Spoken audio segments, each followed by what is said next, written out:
नमस्कार, आप देख रहे हैं व्हाइट पेपर और मैं हूं आपके साथ आशा सरमाल। बड़ी खबर के साथ ही शुरुआत करेंगे। आज आपने देखा दिल्ली के अंदर किस तरह से अहम मीटिंग हुई और जम्मू कश्मीर के हालातों को मद्देनजर रखते हुए ये मीटिंग की गई। रक्षा मंत्री राजनाथ सिंह की तरफ से बड़ी बैठक की गई। आतंकी घटनाओं को लेकर हाई लेवल मीटिंग ये रही। तीनों सेनाओं के प्रमुख इस बैठक के अंदर शामिल रहे। एनएसए अजीत डोभाल की भी यहाँ पर मौजूदगी बैठक के अंदर देखी गई। रक्षा मंत्री की तरफ से अहम बैठक बुलाई गई थी, जिसमें जम्मू कश्मीर में आतंकी घटनाओं को लेकर केंद्र सरकार लगातार गंभीर है और मुठभेड़ में 4 आतंकियों के मारे जाने की जिस तरह से डोडा से खबर सामने आई थी, फिलहाल आप देखिए आतंकियों को लेकर केंद्र सरकार ने अब बड़ी रणनीति किस तरह से तैयार कर ली है। तीनों सेनाओं के प्रमुख पूरी तरह से बैठक के अंदर शामिल हुए। अहम बैठक में डीजीएमओ की भी यहाँ पर शमूलियत देखी गई, वो भी इस बैठक के अंदर मौजूद थे। बताते चले कि अगस्त में अब तक 7 आतंकी घटनाएं हुई हैं और अधिकारी समेत 7 जवानों की फिलहाल आप देखिए खबर किस तरह से देखने को मिली, लेकिन अधिकारी समेत 3 जवान शहीद, 1 नागरिक की मौत। और जुलाई में 20 आतंकी घटनाएं हुई, 15 जवानों की शहादत, 14 आतंकी यहां पर ढेर हुए। जून में 21 आतंकी घटनाएं हुई, 1 जवान की शहादत, 9 आतंकी के साथ साथ आप देखिए अगर नागरिकों की बात करें तो 9 नागरिक मारे गए थे, 11 आतंकी ढेर हुए थे। मई में 20 आतंकी घटनाएं हुई, 1 जवान की शहादत, 1 नागरिक की मौत, 5 आतंकी ढेर। अप्रैल के अंदर आपने देखा किस तरह से घटनाएं, 3 नागरिकों की मौत हुई, 4 आतंकी इसमें मारे गए। और पिछले 4 महीनों में अब तक 83 आतंकी घटनाएं हो चुकी हैं, जिसमें 19 जवान शहीद हुए हैं, 14 नागरिकों की मौत हुई है। सुरक्षा बलों ने यहां 34 आतंकवादियों को अभी तक ठिकाने लगा दिया है। इस वक्त की बड़ी अपडेट, लेकिन उस बीच में जम्मू कश्मीर के अंदर जल्द ही चुनावों का ऐलान हो सकता है, क्योंकि इलेक्शन कमीशन की भी अहम बैठक जो है वो बताई जा रही थी। और इस बीच में डॉक्टर फारूक अब्दुल्ला का एक विवादित बयान भी सामने आया, जिसमें सेना के कुछ लोगों की तरफ से भी कटाक्ष किया गया। और आज जम्मू में भी प्रदर्शन देखने को मिला, जहां पर आम जनता की तरफ से पुतला दहन किया गया। लेकिन उस बीच में आतंकी घटनाओं में जिस तरह से इजाफा हो रहा है, उसी को मद्देनजर रखते हुए हाई लेवल मीटिंग दिल्ली के अंदर हुई है। चलिए पैनल की ओर बढ़ जाएंगे। राजेंद्र गुप्ता हैं हमारे साथ, ज्वाइन किया हुआ है, बीजेपी से हैं, बहुत बहुत स्वागत जुड़ने के लिए। मोहम्मद इमरान काजी हैं, प्रवक्ता हैं नेशनल कॉन्फ्रेंस के, आपका भी स्वागत। कर्नल एसएस पठानिया हैं, रिटायर्ड रक्षा विशेषज्ञ हैं, आपका भी बहुत बहुत स्वागत जुड़ने के लिए। सबसे पहले तो मैं पठानिया जी आपके पास आऊंगी। जिस तरह से लगातार यहाँ पर घटनाएं देखने को मिल रही थी, लेकिन उससे पहले अगर मोहम्मद काजी के पास चलें, क्योंकि नेशनल कॉन्फ्रेंस के प्रवक्ता है, डॉक्टर फारूक अब्दुल्ला की तरफ से जिस तरह से बयानबाजी की गई, उसे किस तरह से देख रहे हैं? क्योंकि आज रोष और विरोध देखा गया है सड़कों पर। इमरान जी, राजेंद्र जी जवाब दीजिएगा।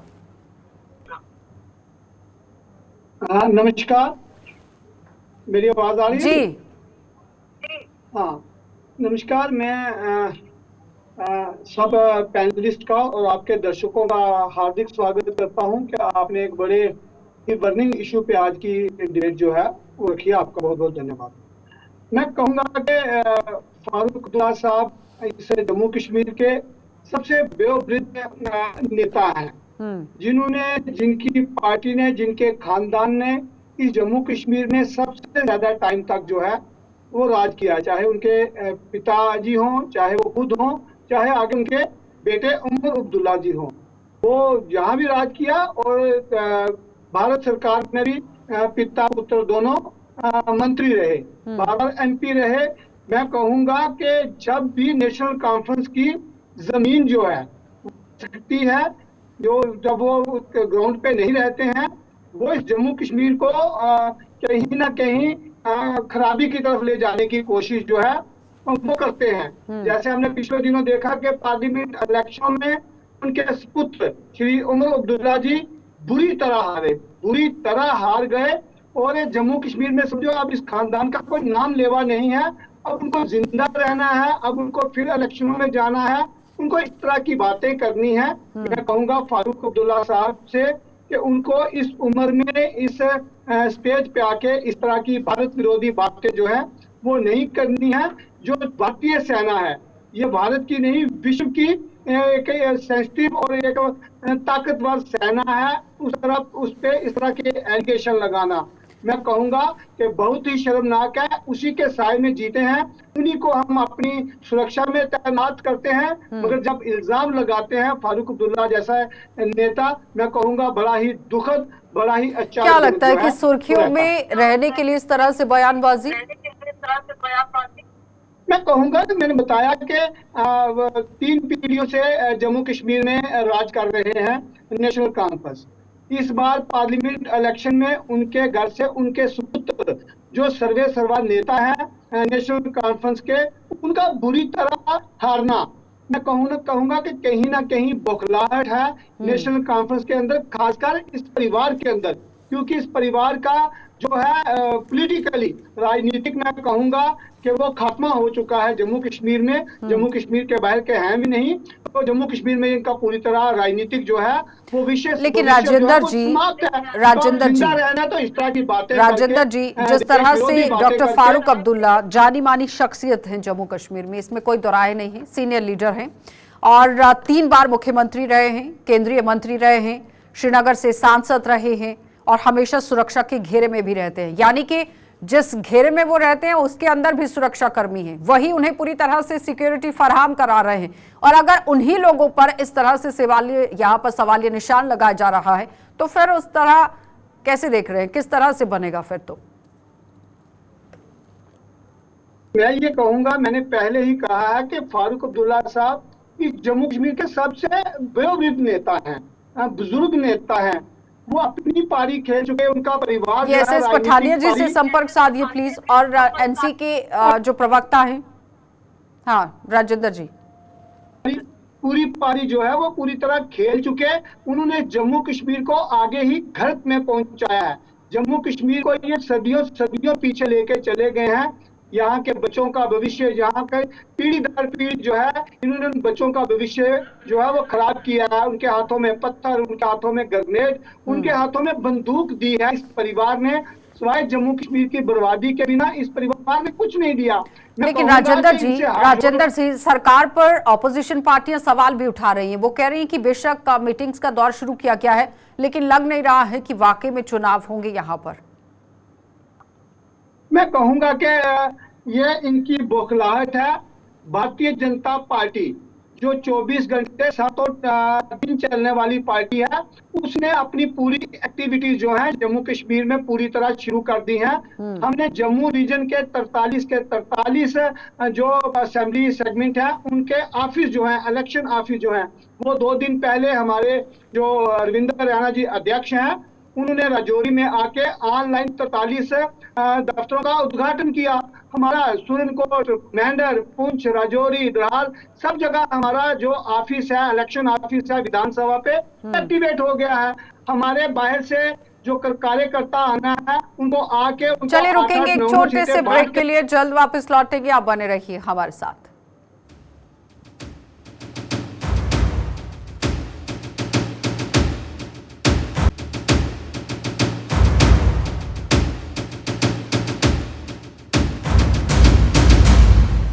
चलिए पठानिया जी, सीधा आप ही के पास आऊंगी। किस तरह से इस पूरी मीटिंग को देख रहे हैं, क्योंकि आज अहम मीटिंग हुई है?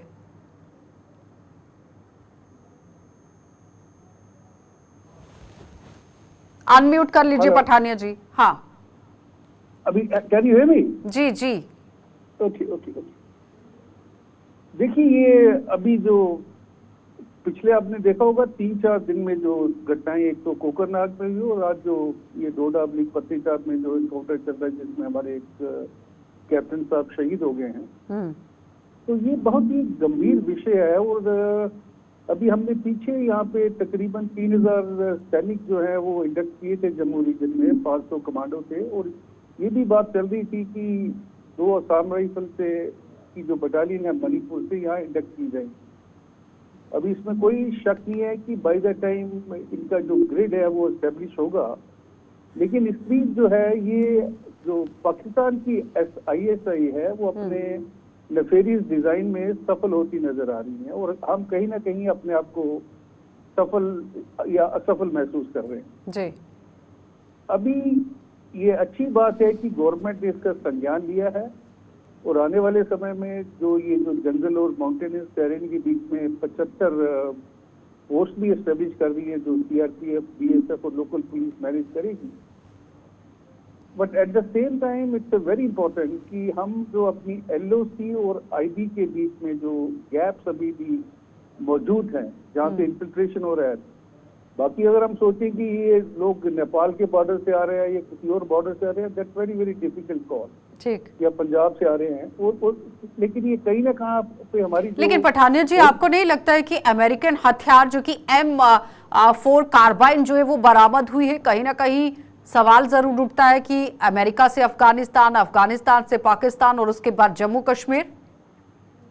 देखिए ऐसा ये भी जो सिचुएशन में जो बदलाव आया है वो ये है कि पहले पाकिस्तान अपना जो प्रॉक्सी वार था वो अकेले चलाना था। इस समय चाइना और यूएसए कुछ हद तक उसको सपोर्ट कर रहे हैं, बिकॉज उनका जो मतलब है वो ये है कि इंडिया को मार्जिनलाइज करना है एक उभरती हुई शक्ति के रूप में।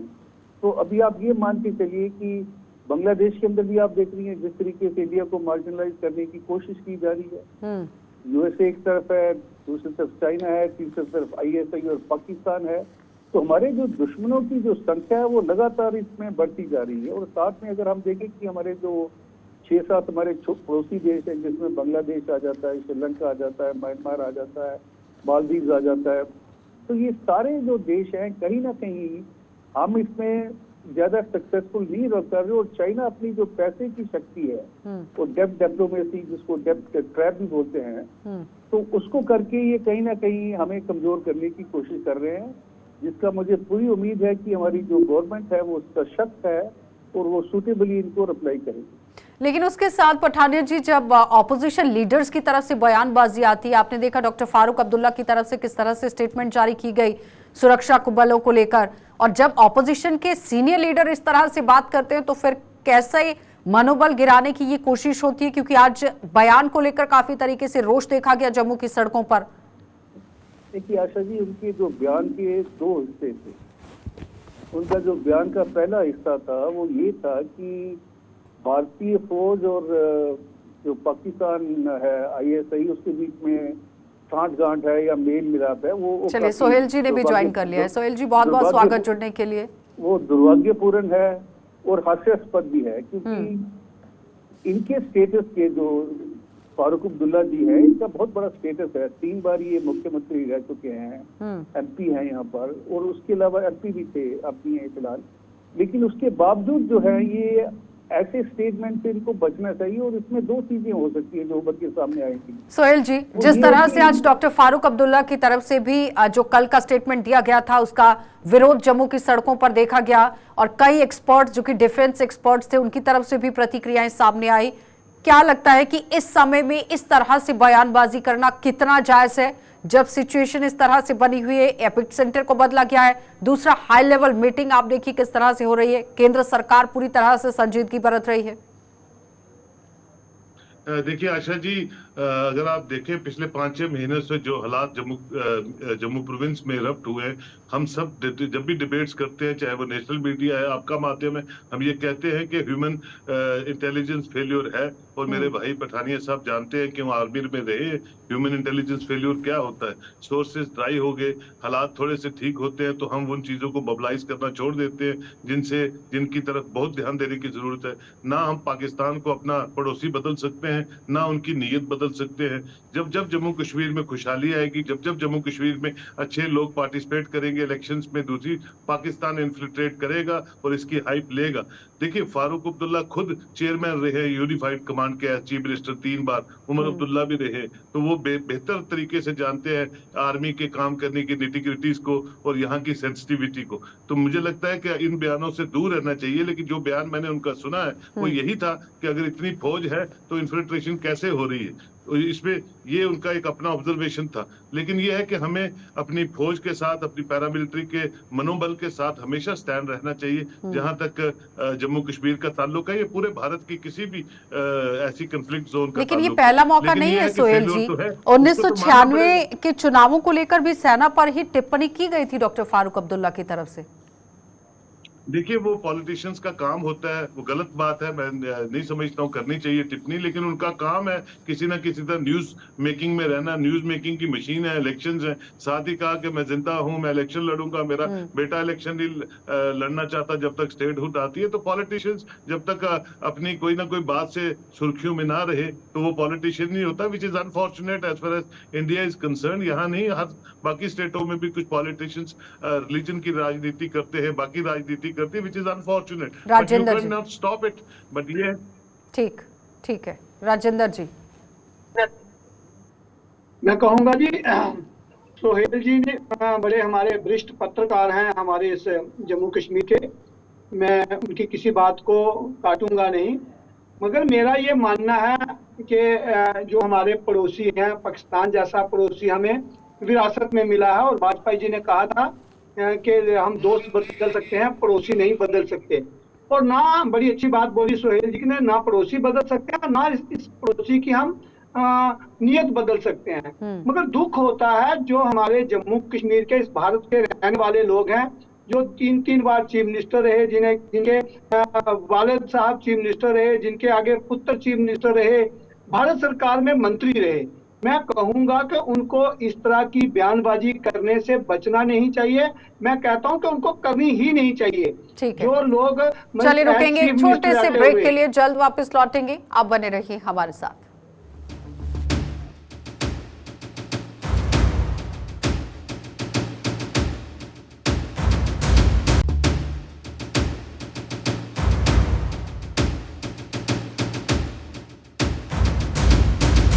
चलिए सोहेल जी, आप ही के पास आऊंगी सीधा। जिस तरह से आज हाई लेवल मीटिंग हुई और आला अधिकारी उस मीटिंग में शामिल हुए, चुनाव आयोग बहुत ही जल्द ऐलान कर सकता है, लेकिन विपक्षी पार्टियों की तरफ से अभी भी भरोसा नहीं जताया गया है। वो कह रहे हैं कि किसी भी वक्त सिचुएशन बदल सकती है, ऐलान यहां पर रुक सकता है, यानी कि चुनावों को लेकर पिक्चर साफ नहीं की जा रही है विपक्षी पार्टियों की तरफ से। बिल्कुल, देखिए जो जिस तरह की चीजें पहले चलती रही हैं, इलेक्शन है, इलेक्शन नहीं है, फिर इलेक्शन कमीशन का जो अभी भी जो प्रेस कॉन्फ्रेंस आपने सुनी होगी, उन्होंने डेट शेड्यूल नहीं दी है। सुप्रीम कोर्ट ने भी कोई वर्डिक्ट नहीं दिया कि सितंबर 30 को ही इलेक्शन होनी है। उन्होंने कहा है कि उन्होंने अपनी ऑब्जर्वेशन दी थी, अगर आप क्लोजली उनकी जजमेंट देखें, कि इलेक्शन सितंबर से पहले कराई जानी चाहिए जम्मू कश्मीर में। तो स्पेकुलेशंस है अभी भी, लेकिन मैं जाती तौर पे ये समझता हूँ कि जिस तरह के हालात में देख रहा हूँ, कोई ना कोई इलेक्शन जरूर इस साल होगी, चाहे वो म्युनिसिपैलिटी की हो, चाहे कि वो इसकी पंचायत की हो या असेंबली की हो। लेकिन यह है कि स्पेकुलेशंस का दौर जो है अभी भी कायम दायम है, और सिक्योरिटी एक कंसर्न हो सकता है, लेकिन सिक्योरिटी उतना कंसर्न नहीं है जितना कंसर्न हम 96 में या 2002 की इलेक्शंस में देखते थे। मिलिटेंसी को कर्ब करना और सिचुएशन को अंडर कंट्रोल करना हमारी लॉ इन्फोर्सिंग एजेंसीज बेहतर तरीके से जानती है। हमने इससे वर्स्ट हालातों में भी इलेक्शन देखी है, लेकिन स्पेकुलेशन जो अपोजिशन पार्टीज की है बिल्कुल राइट है, बिल्कुल जस्टिफाइड है, और जो ओपिनियन मेकर है वो भी डायलेमा में है कि इलेक्शन कौन सी इलेक्शन होगी, असेंबली की होगी, पंचायत की होगी। लेकिन मैं जाती तौर पे कहता हूँ क्योंकि बार बार कहा जा रहा है कि एक लाइन को जोड़ा गया है कि परिस्थितियां अगर अनुकूल हुई तो उसके बाद, तभी मैंने आशा जी आपसे कहा कि कोई ना कोई इलेक्शन जरूर होगी आने वाले दिनों में, आने वाले महीनों में। अब कौन सी पहले होती है, let's hope and see the result of the election commission. मैं कहूंगा जी कि election commission of India Jammu Kashmir के दौरे पे था। उन्होंने बड़े सख्त स्पष्ट लफ्जों में बोला है कि हम जाने के बाद, सिक्योरिटी को रिव्यू करने के बाद इलेक्शन की डेटों का जो अनाउंस है वो हो जाएंगी। मैं कहूंगा कि भारतीय जनता पार्टी पूरी तरह इलेक्शनों के लिए तैयार है। वो किसी तरह के इलेक्शन भी हो, चाहे वो पार्लियामेंट के इलेक्शन हुए, चाहे असेंबली के हो, चाहे म्यूनिसिपैलिटी के हो, चाहे पंचायतों के, हम सब इलेक्शनों के लिए तैयार हैं। बाकी अपना इलेक्शन कमीशन ऑफ इंडिया को जो है वो फैसला करना है कि वो कब इलेक्शन करवाने के लिए तैयार है। जिस दिन डेटें अनाउंस होंगी हम पूरी तरह। पठानिया जी, 1996 और 2002 वाली सिचुएशन तो नहीं है, सोहेल जी कह रहे हैं आराम से इलेक्शन हो सकता है। आशा जी, सबसे पहले ये जो जे स्टेट है हमारी, या यूटी, ये बहुत पेक्यूलियर है, बहुत सेंसिटिव है। इसके ऊपर हम सारे टेम्पलेट जो है वो अप्लाई नहीं कर सकते।